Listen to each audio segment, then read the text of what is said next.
Hey everyone, this is Michael again, and welcome to the AEW Dynamite review. And Dynamite tonight was from the Curtis Culwell Center in Garland, Texas. And this was for night 2 of Fyter Fest. And Dynamite tonight, night 2 of Fyter Fest, I thought it was a good show. It was a very entertaining show, even though, in my opinion, night 1 was a bit better. But still, night 2 of Fyter Fest, it was a good show on Dynamite tonight. But tonight, we saw Chris Jericho versus Shawn Spears. This was, of course, MJF's stipulations for Jericho.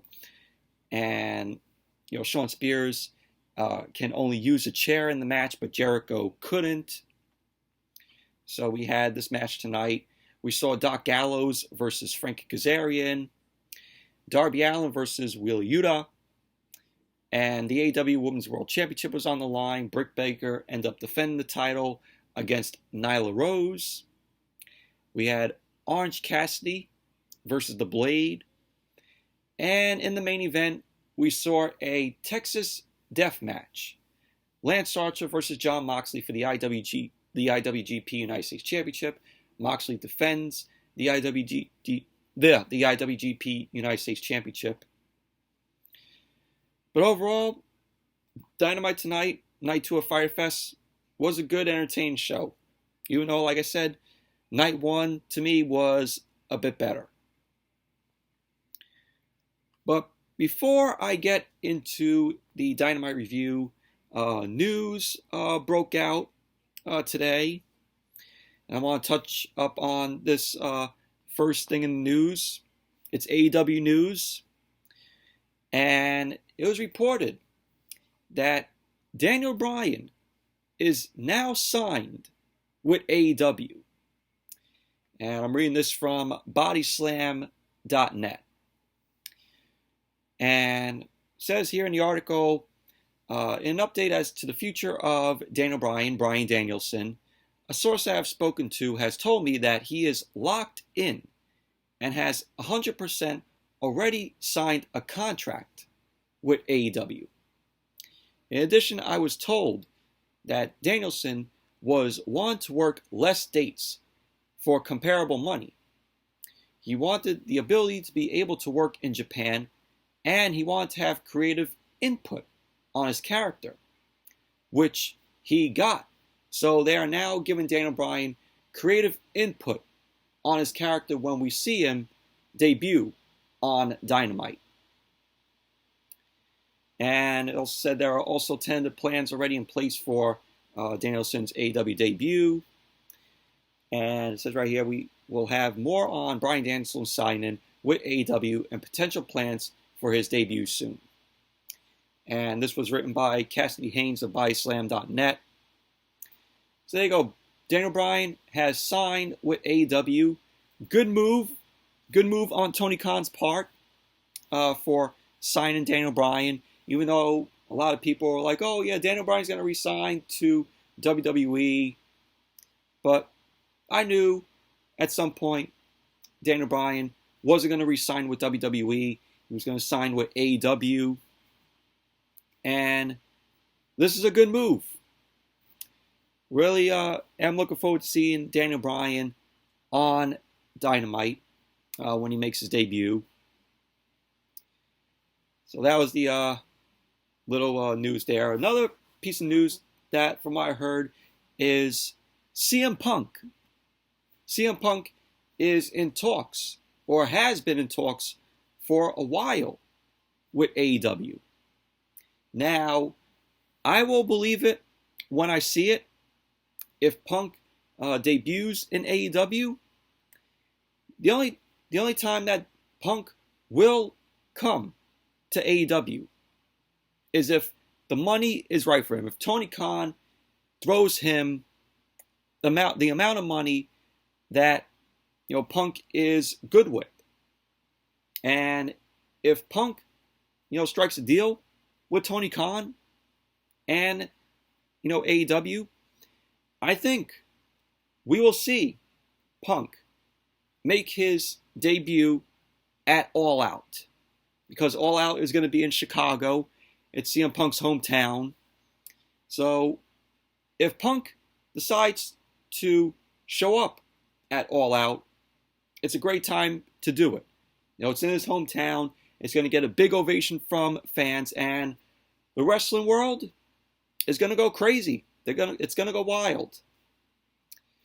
So it's just a matter of time, and like I said, I'll believe it when I see it.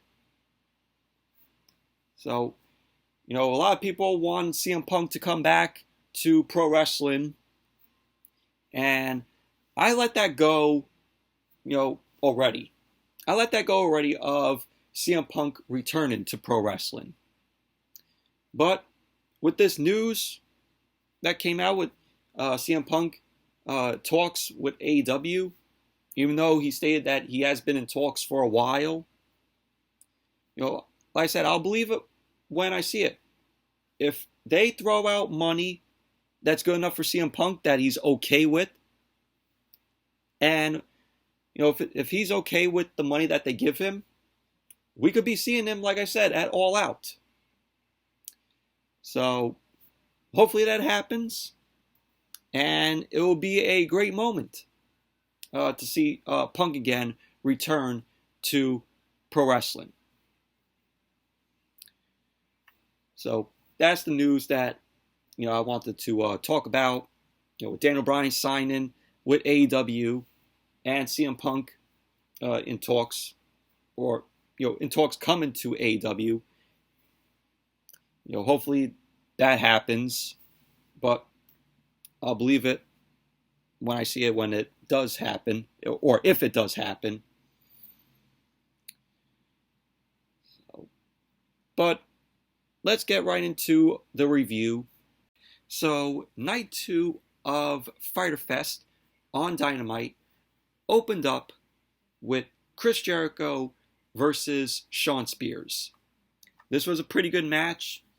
Both Jericho and Shawn Spears gave it all they got here. Shawn Spears, of course, ended up coming out along with Tully Blanchard.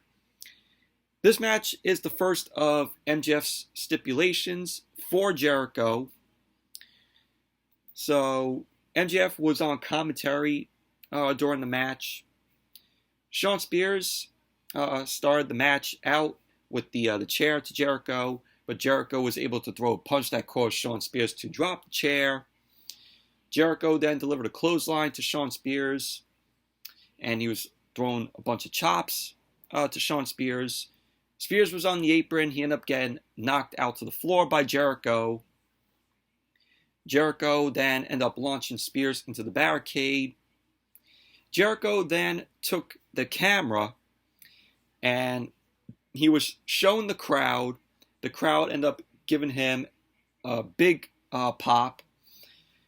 And he turned the camera to himself, did a selfie with the camera.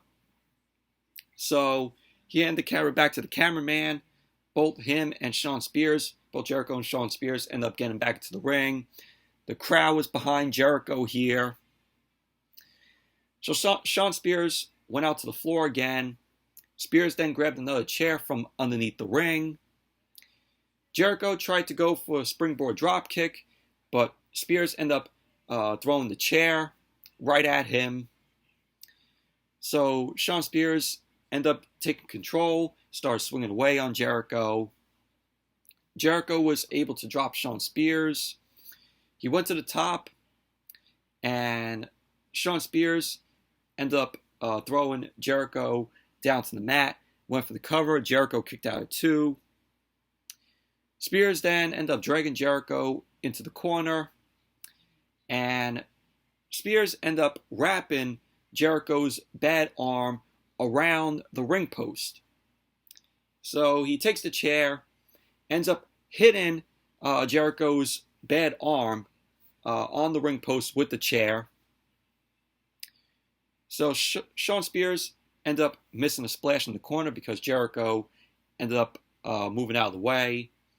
Jericho then ended up running over Shawn Spears.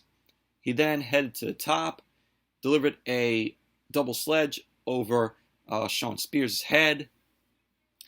So Jericho then ended up putting Shawn Spears on the top turnbuckle. Jericho was swinging away at him, and he delivered a nice Hurricanrana. Jericho delivered a nice Hurricanrana to Shawn Spears, which got a huge pop from the crowd. We had Jericho end up locking in the Walls of Jericho on Shawn Spears. And Tully Blanchard ended up jumping up on the ring apron. And Tully was distracting the referee. We saw Shawn Spears end up tapping out to the Walls of Jericho, but the referee was still distracted by Tully Blanchard. So Shawn Spears then ended up grabbing the chair. Sammy Guevara ended up coming out. Guevara ended up pulling Tully Blanchard off of the apron. And Guevara ended up chasing Tully Blanchard up the ramp. Jericho then got hit with a chair by Shawn Spears. Spears ended up hitting the C4. He went for the cover. Jericho kicked out at 2. So Shawn Spears was looking to go for the C4 to Jericho on the chair. Jericho ended up slipping out. He ended up throwing Shawn Spears into a chair that was wedged in the corner. And with that, Jericho ended up delivering the Judas effect to Shawn Spears. He went for the cover. And there you go. Jericho ended up winning the match. Post-match, MJF got on the mic. He was pissed off that Jericho won the match. And MJF ended up telling Jericho that he passed the first test. But he only passed the first test because he got help from Sammy Guevara. MJF told Jericho that if anyone else comes out and helps him, whether it's Jake Hager, Santana, Ortiz, their deal is off. So MJF ended up telling Jericho that next week it will be a no disqualification match. Jericho will be in a no disqualification match against this guy who made his AEW debut. And this is a guy that had a whole Dark Side of the Ring episode centered around him. And that guy is Nick Gage. Yes, Nick Gage, MDK, the king of death matches. Nick Gage is one crazy mofo. If you all have not seen Nick Gage's matches, go watch them. They are absolutely crazy, very bloody. The death matches that he has are very crazy, also very bloody too. If you saw the Dark Side of the Ring episode, which was a good episode that centered around him, there's footage of the matches that he had, the death matches, how they're very bloody, and how they have like the light fixtures set up, and he throws his opponents into the light fixtures.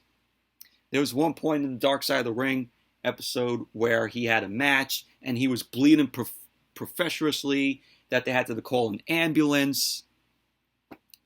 Just, if you could find Nick Gage's matches online, definitely check him out. He has very crazy matches. And the whole Dark Side of the Ring episode around him, like I said, was very good. But he is one crazy mofo. So he's going to be facing Jericho next week.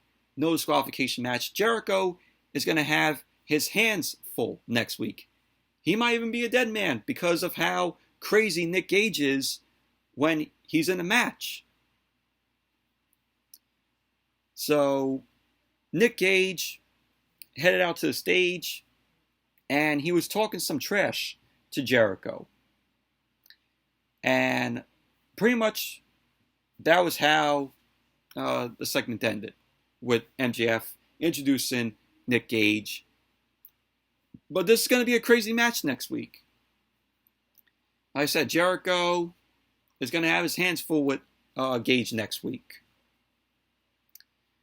And it's going to be crazy. So then we had Frankie Kazarian versus Doc Gallows, which this was a quick match, in my opinion. This wasn't a long match. Doc Gallows came out along with, of course, Carl Anderson. The match started off with Kazarian and Gallows going back and forth. Gallows ended up beating up Frankie Kazarian at ringside. Gallows then tossed Kazarian into the barricade. They went back into the ring, and Frank Kazarian ended up throwing some shots at Gallows. Carl Anderson ended up distracting Frank Kazarian. He was up on the apron, and the distraction didn't work on Kazarian.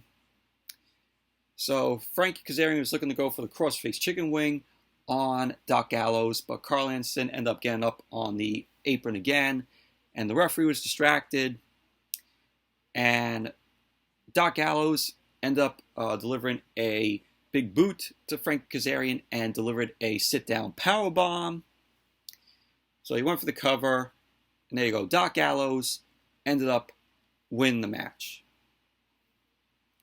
Post-match, Gallows and Anderson ended up being up on Frankie Kazarian, and they then hit the Magic Killer to Kazarian. And then we had Kenny Omega and Don Callis end up coming out. Don Callis was on the mic. He ended up introducing Kenny Omega. He ended up passing the mic over to Omega. Omega ended up saying that Frankie Kazarian has been a thorn in their side for weeks, and that the tables have turned. And he ended up saying that the elite hunter becomes the elite hunted. So Omega tried to go for the V-trigger to Frank Kazarian. Gallows and Anderson were still being up on Frank Kazarian. So Hangman Adam Page ended up coming out. Page came out, he had a drink in hand. The fans were chanting cowboy shit. Page ended up getting into the ring. Callis got on the mic again. And he ended up telling Page that he can certainly count to 4. And that he's a bit outnumbered. So Hangman Page then handed his drink to Don Callis. And Page then went after Omega. Gallows and Anderson ended up taking down Page. And Omega ended up going out to the floor. And then the Dark Order ended up running out to save Page. And I'm like, they're keeping on repeating this. Whenever Page is out there with Omega or the Bucks, you have Don Callis in there. Whenever Omega or the Bucks end up being down on Page, the Dark Order always has to run out and save Page. So the Dark Order end up clearing away the Good Brothers, Gallows and Anderson. Page then end up hitting a buckshot lariat on Carl Anderson. So that was that. But overall, it was a quick match for Frank Kazarian and Doc Gallows. Wasn't that long of a match. So then we had Dasha Gonzalez backstage. She was interviewing Brian Cage. She ended up telling Brian Cage that Team Taz had a message for him. So then we see Team Taz, with Taz, Hook, the new FTW champion Ricky Starks, and Powerhouse Will Hobbs. So Taz ended up laughing. He ended up saying that they are so proud of Ricky Starks winning the FTW championship. So Starks ended up saying that next week there will be a huge celebration for him. Of course, of him win the FTW championship, where he defeated Brian Cage last week. So then it went back to Dasha and Brian Cage. And Brian Cage ended up wondering if Team Taz were still in the building, which they weren't. So Brian Cage ended up saying they're having a celebration next week. I love celebrations. So then Brian Cage ended up walking off. We all know Brian Cage is going to ruin Ricky Starks' celebration next week. It's going to happen. We all know that. But now, Ricky Starks win the FTW championship. it's going to make the FTW Championship, a sort of focus on AEW TV. But that was that. And then we saw Wheeler Yuta versus Darby Allin. This was a pretty decent match here. Wheeler Yuta ended up coming out along with Orange Cassidy. Darby Allin, of course, came out along with Sting. And I was surprised to see Darby Allin have this match tonight.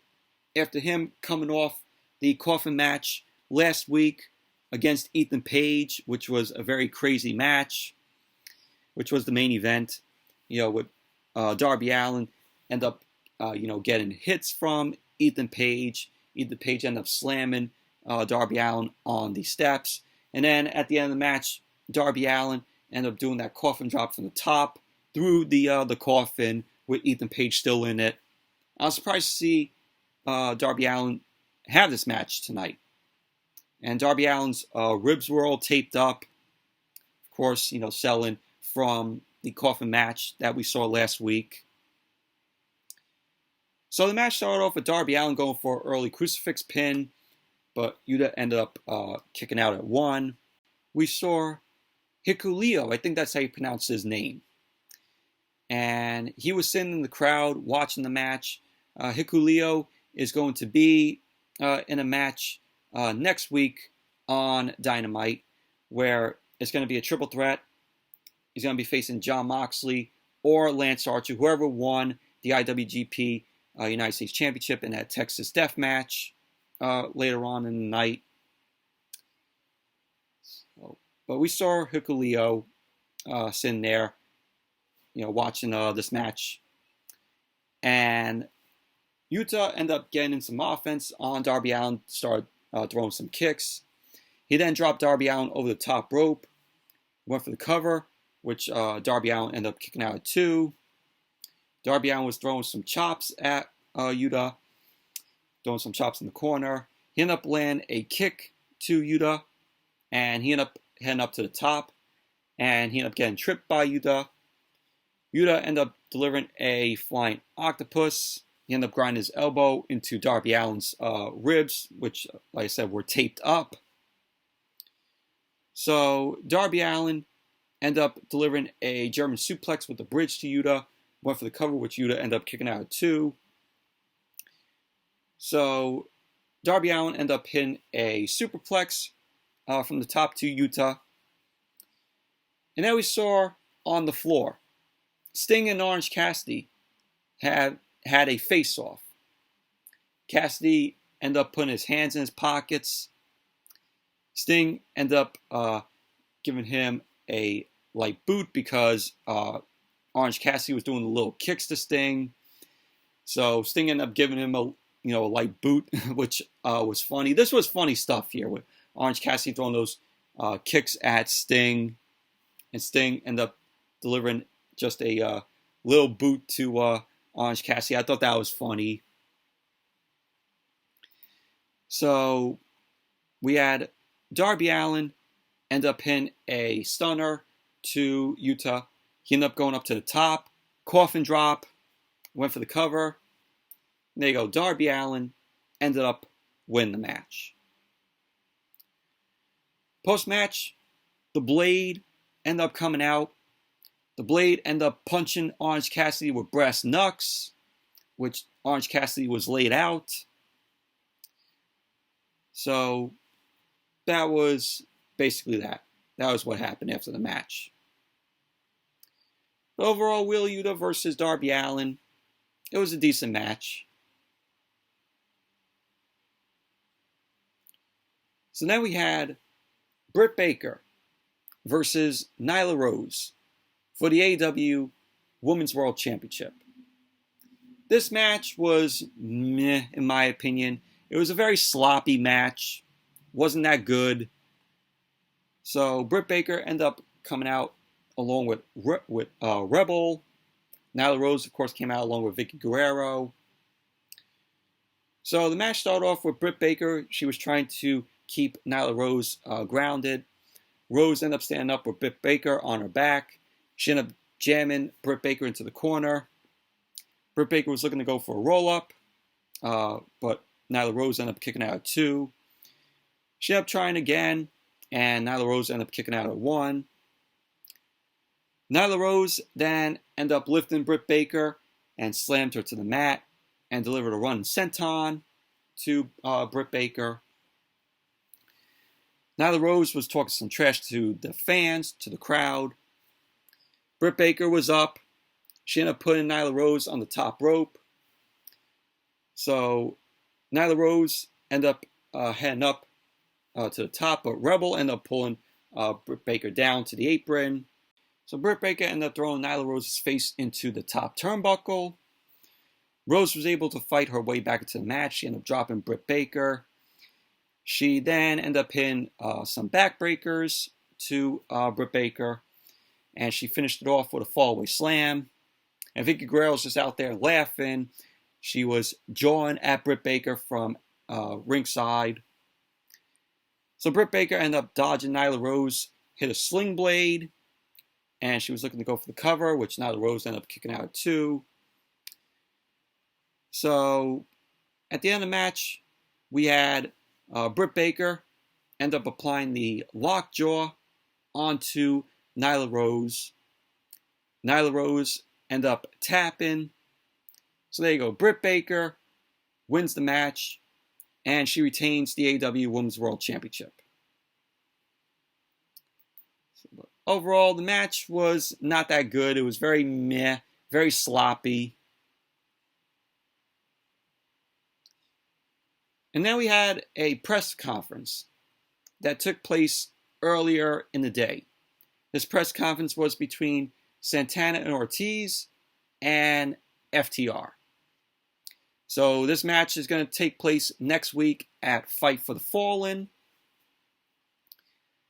So Dax Harwood ended up saying that they came from different parts of the country and that they both came from poverty. He ended up saying that he respects where they came from and that he doesn't respect them as men. So Ortiz ended up saying that they've been here since day one and are just a roadblock on their way to Tag Team Gold. So Santana ended up showing old photos of his upbringing in his life. He was explaining to FTR how his mom had to take slumlords to court and how they weren't living that good. So Dax Harwood ended up saying that all he cares about is God, his family, and pro wrestling. And he ended up saying that all that's left to do is beat Santana and Ortiz's asses. So we had Santana, Ortiz, and FTR. They ended up standing up. They ended up going at each other, but they ended up getting separated. And Tony Schiavone was the guy, looking over this press conference. So that was basically that. But we're going to get the match next week at Fight for the Fallen, Santana Ortiz versus FTR, Dax Harwood and Cash Wheeler. Should be a good match next week. Overall, this was a decent press conference between them. There's actually hype at the end of this, for their match next week. And then we saw Tony Schiavone. Tony Schiavone was in the ring. He was introducing Andrade El Idolo. So Andrade came out along with his assistant. Andrade ended up taking the mic from Tony Schiavone, and he ended up saying, "Tranquilo." So Andrade ended up saying that he has a surprise for everyone. His assistant ended up stepping up, and he ended up showing Tony Schiavone something on his iPad. So Tony ended up checking the thing that was on the iPad with what he ended up saying. And so Tony Schiavone ends up introducing a new executive consultant to Andrade. And that executive consultant for Andrade is Chavo Guerrero. Yes, Chavo Guerrero. Great to see Chavo back. Still, he still looks the same. So last I saw, Chavo was on Lucha Underground. So it's great to see Chavo again. I like that he's the new executive consultant for Andrade. Chavo Guerrero is going to be Andrade's new Zelina Vega. Even though Zelina Vega should have went to AEW, but no, she had to sell out and go back to WWE just for the good money that WWE is waving in her face. So the crowd ended up cheering for Chavo. He got a big pop. So Chavo got into the ring. He hugged Andrade. And Chavo ended up saying, "Wow, you remembered." He ended up saying that AEW is the place to be. And that he couldn't believe all the talent that was back there. Chavo went on to say that, with all due respect to them, he doesn't see anyone that has as much talent as Andrade. I think some superstars in AEW have talent, but now that you have Chavo Guerrero being the executive consultant to Andrade, Chavo is going to make Andrade's career a whole lot better now. Andrade's career is going to skyrocket now that he has Chavo by his side as his new executive consultant. So we had the Death Triangle. They end up coming out. So we had Penta El Zero Miedo, Pac, Rey Fenix, and Alex Abrahantes end up coming out. Pac was on the mic, and he ended up saying, "Mr. Andrade, I don't know who you think you are.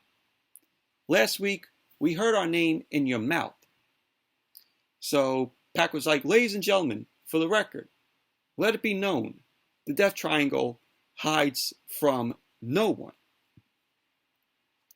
So Andrade then ended up thanking Pac, Rey Fenix, and Penta for coming.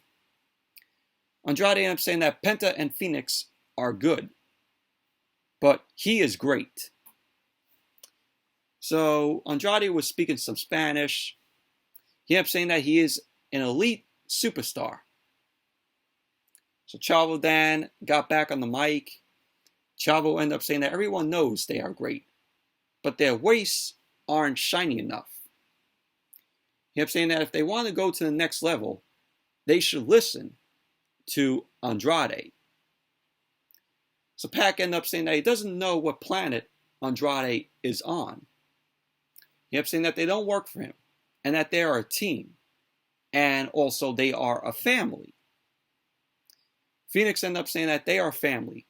Also, he and Penta are the real face of Latinos. So Penta was talking some Spanish to Andrade, and Alex Abrahantes ended up translating what Penta was saying. So Abrahantes ended up saying, "Penta says, why would we want to join a group with you when you're not even on our level?" So then we had the trio, Pac, Phoenix, and Penta. They end up rushing into the ring.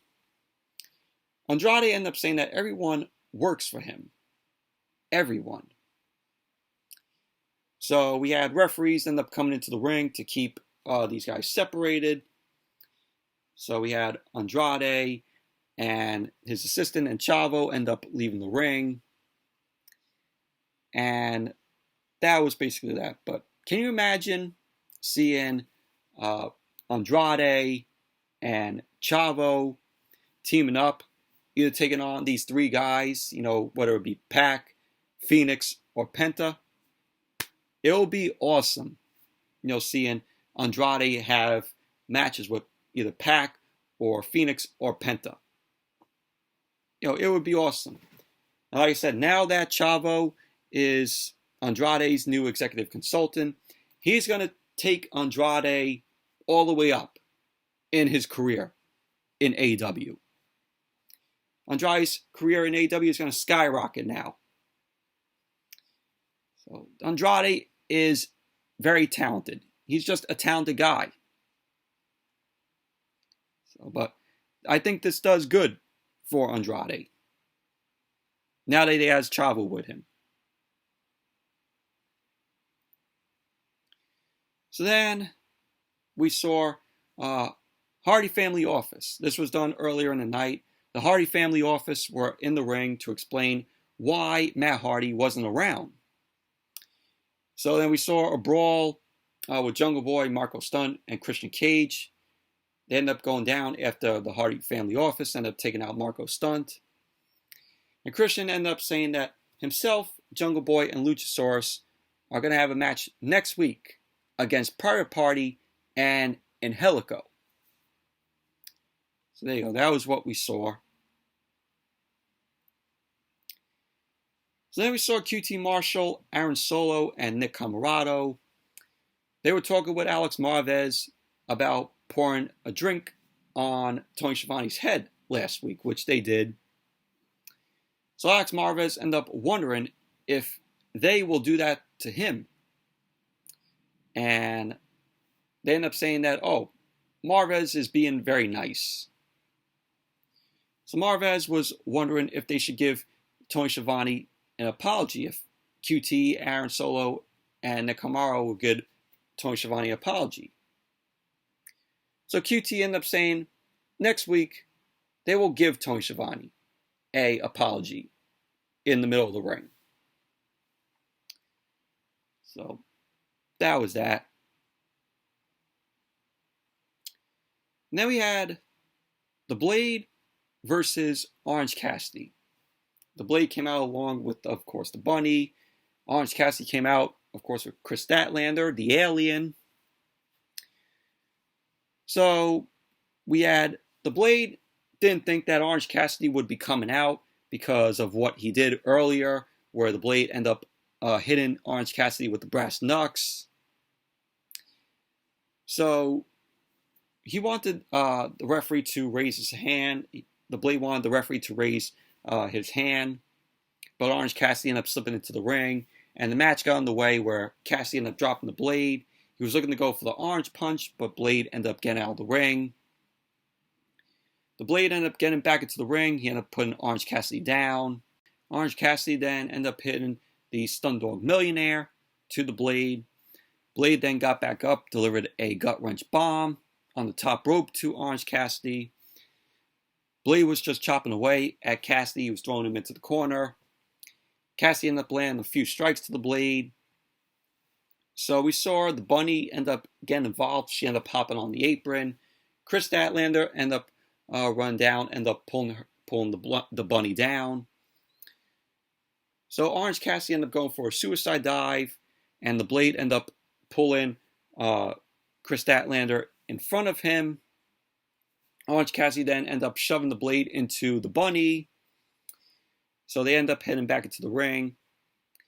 At the end of the match, we had the Bunny was on the apron again. Chris Statlander ended up pulling her down as she ended up throwing the brass knucks. So the Blade ended up putting the brass knucks on. Orange Cassidy ended up ducking. And he ended up delivering an orange punch to the Blade. There you go. Orange Cassidy ended up winning the match. Post-match, Orange Cassidy ended up putting the brass knucks on him. He ended up hitting the Blade with the orange punch with the brass knucks. So there you go. That was that. But overall, it was a decent match. And then we went to Chris Jericho backstage. Jericho had his back turned. We didn't see his face. So Jericho ended up saying that MJF is bringing in the Violent and Demented Nick Gage next week. Then he's bringing back, Jericho ended up saying that he's bringing back the Painmaker. And if you don't know Jericho's gimmick, Painmaker, it was his gimmick in New Japan where he faced Kenny Omega, ended up facing others as the Painmaker. So really glad that he's bringing that gimmick back here when he faces Nick Gage, his New Japan gimmick. So that was pretty cool. And then they went over the matches that we're going to see next week on Dynamite for Fight of the Fallen. So next week we're going to be seeing Jericho versus Nick Gage, of course. No disqualification match. The Painmaker, Chris Jericho. So that's going to be a crazy match there. We're going to have Ricky Starks' celebration for the FTW Championship on him winning. We're going to have FTR versus Santana and Ortiz. Christian Cage, Jungle Boy, and Luchasaurus versus Private Party and Angelico. QT Marshall and The Factory are going to apologize to Tony Schiavone. Tony Khan is going to make a major new live event announcement, which I think that announcement is going to be the announcement of Daniel Bryan. So that's going to be Tony Khan's announcement for next week. It's going to be Daniel Bryan's debut. And then we're going to have Omega, the Bucks, and the Good Brothers versus Hangman Adam Page and the Dark Order, a 10-man tag. So if Hangman and Page and the Dark Order end up winning the match, they will receive a shot at the World Tag Team titles against the Young Bucks. So there you go. And then we're going to have either Moxley or Lance Archer versus Hikuleo for the IWGP United States Championship. So that's taking place next week on Dynamite for Fight of the Fallen. And then they went on to announce that in 2 weeks at Homecoming, AEW Dynamite Homecoming, which will be from the Daily's Place. It will be Cody Rhodes versus Malachi Black. That's going to be a awesome match there with Cody Rhodes and Malachi Black. I just love this whole build of their feud so far. So then we had the main event. Texas Deathmatch for the IWGP United States Championship. Moxley defending the title against Lance Archer. This was a very good main event. This was a good match, very entertaining. So Moxley ended up coming out first, and then Lance Archer ended up heading out. He ended up coming out with kendo sticks. So Moxley ended up getting out of the ring. He ended up meeting him right at the other stage. Moxley ended up snatching up one of the kendo sticks. He ended up swinging away at Lance Archer. Both guys went back and forth, delivering some forearms in the center of the ring. So Lance Archer ended up sending Moxley out to the floor. Archer ended up delivering a senton cannonball off the apron, which looked awesome. Archer then ended up hitting Moxley over his back with a kendo stick. So Lance Archer ended up delivering a shoulder tackle, which sent Moxley into the barricade. And the two of them ended up into the stands with the crowd there. Moxley was fighting back. They ended up making their way back to the ring. And Lance Archer ended up punching a random fan. We all know that AEW just put a plant there, someone that works for them. So he ended up punching a fan, and he threw this fan into Moxley. So Moxley, later on, he removed the floor padding, and he got Lance Archer. Moxley ended up hitting the paradigm shift to Lance Archer on the exposed concrete floor. And because of that, Lance Archer's forehead was busted open. Moxley then ended up pulling out a fork. And with the fork, he ended up jabbing the fork into Lance Archer's face to bloody Lance Archer up some more. Moxley then ended up putting a chair around Lance Archer's ankle. He ended up leaping off the second rope. He ended up stomping on it. So he stomped on Lance Archer's ankle with the chair. Moxley ended up going to smack Lance Archer with the trash can lid, and Lance Archer ended up punching the lid back into Moxley's face. And Moxley ended up biting Lance Archer in the face, which was crazy. Archer then ended up taking a release German suplex from Moxley. So Archer ended up hitting Moxley with a trash can later on. Lance Archer ended up setting up these two chairs next to each other. And Archer was going to look to hit the blackout on Moxley. Moxley ended up slipping out of that and hit a low blow to Lance Archer. And Moxley ended up putting the chairs back to back. Moxley ended up walking right into a choke slam from Lance Archer on the chairs. Lance Archer ended up choke slamming Moxley on the chairs. Very nasty landing for Moxley there. So Lance Archer ended up running into a lariat from Moxley and a paradigm shift. So the referee was counting, and Jon Moxley was there, and Lance Archer ended up getting up. He ended up flipping off Jon Moxley, and Moxley still had the fork in hand, and Moxley was just jabbing Lance Archer in the forehead with the fork. And Moxley ended up heading out of the ring. He went under the ring and he retrieved two tables. And these two tables were made out of barbed wire. They were barbed wire boards. So Lance Archer and Jon Moxley were on the apron. Archer had the fork. He was jabbing the fork into Moxley's head. Archer ended up chokeslamming Moxley through the tables with the barbed wire on them. So the referee ended up starting his count. Moxley didn't even get back up. So there you go. Lance Archer ended up winning the match, and he is the new IWGP United States Champion.